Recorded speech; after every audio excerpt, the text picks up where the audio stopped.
If I'm a business owner right now and I'm talking to you and I'm saying, I just don't have time. We're struggling so much financially right now. I just don't have the time to learn, let's say, search engine optimization or management or sales or whatever the area is that I'm struggling in. What would you say to me if I'm somebody who just kind of is refusing to learn or doesn't seem to have a big interest in learning, but I'm the head of a company? I would say take 6 months, get your company in order, and after that, get on the learning bandwagon. If you can't get your company in order in 6 months, then you probably have problems too big to fix your company. So you may need another leader in there. But you need to take, you need to get yourself to a place where you do have time, because it should be a priority in your life. Maybe you're right. Maybe right now you don't. Maybe your wife is having a baby. Maybe the business requires something. I don't know. But you might be right. Now is not the right time. But this should be a priority for you in the long term. At some point, you need to be extending your learning. And you need to show a passion for learning so that the ones that are working for you can see that. You read the Bible is it every day? Every day. Every day? Every day, yes. Okay, so you read it every day, and you're a guy who people who know you say, well, he's high integrity. He is a guy who cares about people. He's a guy who does things the right way. These are the things that you hear about, David Robinson, we hear about you, but yet you read every day. When you read, what are you hoping to find in there, and why do you keep learning when it seems like you are? I'm just wondering, why is it that you keep learning, if you already seem to know these things? What's the deal? No, that's a great question. I don't know them. That's the problem. My emotions and my flesh take over, and I'm searching for truth. We have a tendency to tell ourselves that we're right and we're not right. And we all need a mirror. We all need something to look into to see when there's a smudge on our face, when we haven't combed our hair, and that's what the Bible is for me. It's a mirror. It's an opportunity to look and say, is my thinking right? Is my heart right? Am I being the person I'm supposed to be?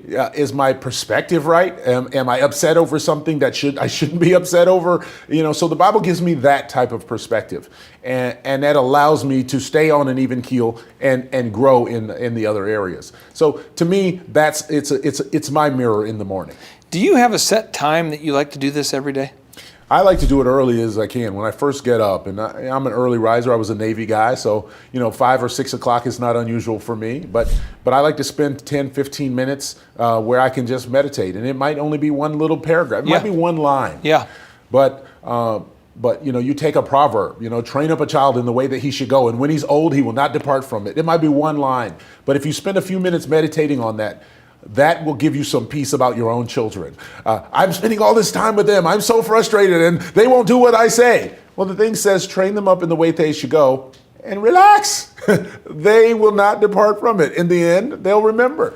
And so many of days that has calmed my nerves and allowed me to move on to the next things of the day. I will say this as an action step. If you're watching this and you're struggling to find time to learn, one of my mentors told me years ago, he says, Clay, you're very ambitious. You have 5 kids. So if you're going to grow your company, you're going to have to learn. You're going to have to do it. And so I recommend that you do it before anybody else wakes up. So even though I wasn't a Navy guy and didn't have that, I said I wasn't a morning guy is what I told him. He said, well, you'll probably either be a guy who's doesn't have a very happy wife, or you won't be ambitious very long if you're not learning. So you're going to have to find a way to do it before she wakes up. Right. And all of a sudden I realized it doesn't matter how I feel about it. I need to do it. Right. And so I began scheduling time and saying, I'm just going to, no matter what, I'm going to get up every morning and just take 15 to 20 minutes and devote myself towards learning whatever I need to know. And I think it's fabulous how much improvement you can make in a year. If you think about it, if you just take 15 minutes a day for a year, man, you can learn some powerful stuff. Adds up to a lot of time. So I think that's a great action step for most people, and it could be the morning, it could be the evening, it could be lunchtime. Yeah. It could be a time when, hey, I want to eat a little bit less anyway, so why don't I take 15 minutes of my lunch and just sit down and read something? That's a great action step for people to say, okay, I don't have a lot of time, but I will find it. Final question for you, David. You have this unbelievable passion for teaching people and for helping people learn. And I've noticed that when I encountered new information, I discovered the possibilities that I could actually be successful. When I studied successful people, I realized that if I study these people and do what they do, I have a good chance of also being successful. Right. Can you speak just a little bit about the magic that can happen when you learn new things and discover possibilities, and just why you are so passionate about putting the learning experiences in front of kids? I mean, it's exciting. I see a light go off in their head, and they all of a sudden they take my idea and they turn it into something that I would have never thought about. To me, when you put a different mind to an idea, who knows what comes out of that? That's very exciting. And when I see these children, we work with a lot of kids at Carver.